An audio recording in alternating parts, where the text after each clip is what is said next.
Hey everybody, Lynna here, watching my life unravel and unfold on Lynna's life.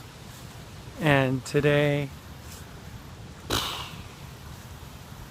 talk about crap. Well, here's the dish. As you guys know, I've been living in Plymouth now for about couple of months now, and I have basically chosen to live in Plymouth, and this one girl that I know was really gracious. You know, she was very kind.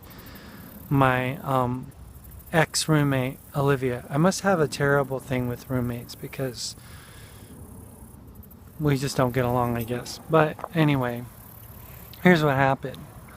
I lived there from from June to September just about, and I was running out of my ability to pay for my room, so I told her, and she then showed the room when I was gone one day, and then said, you can pay me for half rent, up to September 15th, and I won't charge you, or I think something like that.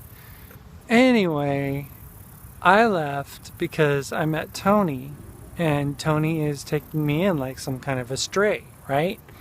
So I wrote Olivia a check for $600, right? That's the amount that I owed her. Somehow my rent kept getting increasingly bigger. I don't know how a lease works like that. Usually you like say, okay, I'm gonna charge you a certain amount for your lease and stuff like that, and it'll be for for the year. Well, not with Olivia. She's like, oh, I need more out of you. So she started charging me, instead of $570, now I was being charged like $600. So I was like, Olivia, I can't pay it. I don't have that kind of money. I'm struggling as it is to pay you $570. She's like, okay, girl, whatever you can do, and so to make the story short, I ended up bouncing the rental check to her for the month of September. But then I thought about it, and I was like, wait a minute. I wasn't living there, so I don't really owe her $600. Well, I decided to just, make do for my error, which was, me bouncing a check and causing her problems like that. And I said, I'll pay you $400. At first I was like, I'll pay you like $300, and then she's like, no, you need to pay me the $600. And I'm like, I don't have it, And she goes, well, your 2 checks came. So there's these checks that I've been waiting for. She said, these checks came, and I was like, all right, so can I get my checks and then I'll pay you? She's like, yeah, if you pay me the $600. And I'm like, I don't have it. She goes, well, you made $900, so you can surely pay me $600. And I'm like, I don't have it. So anyway, she decides to like hold him ransom, to tell me that I can't have my checks unless I give her what she requires, So I'm like, girl, I'm trying, seriously trying.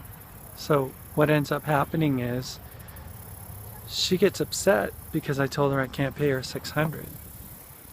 So she's like, well, you can't see your checks then. And I'm like, did you not know that it's a federal offense to open someone's mail? I don't know. But bottom line is, on top of everything else, she made it personal. Yeah.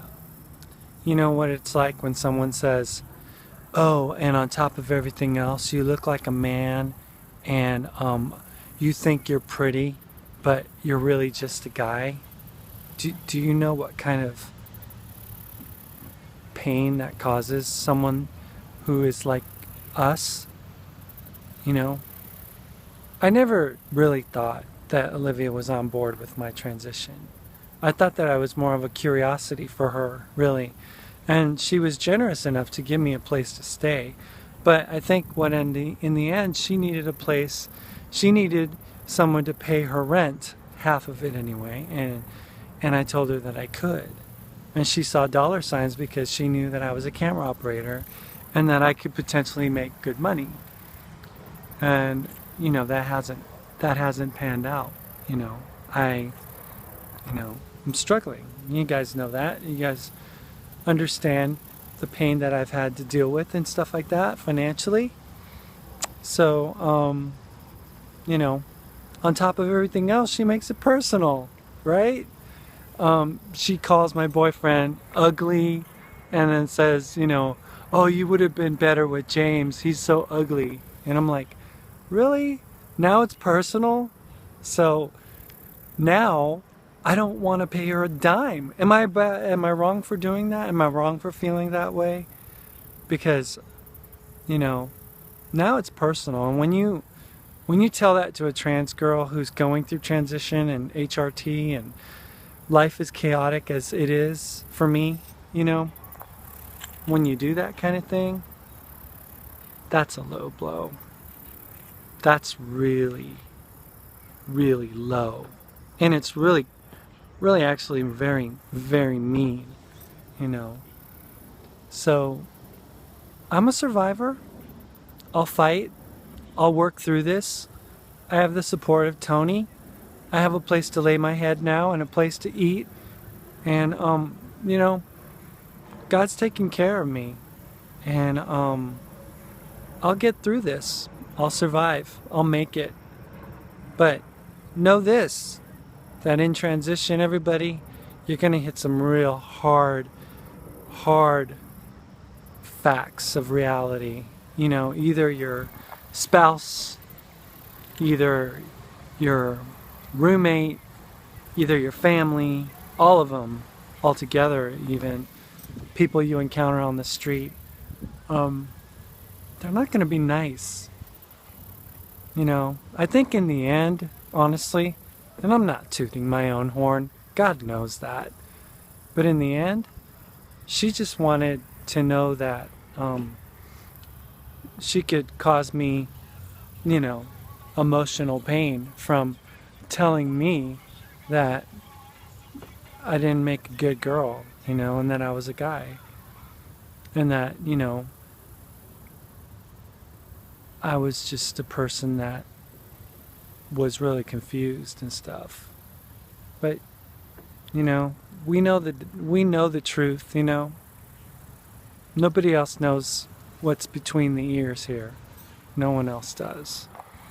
And I would just suggest to all of you that you find your support, that you find people that love you for you, and that you find a place of refuge to go to so that you can be protected from people that would cause pain and suffering emotionally for you.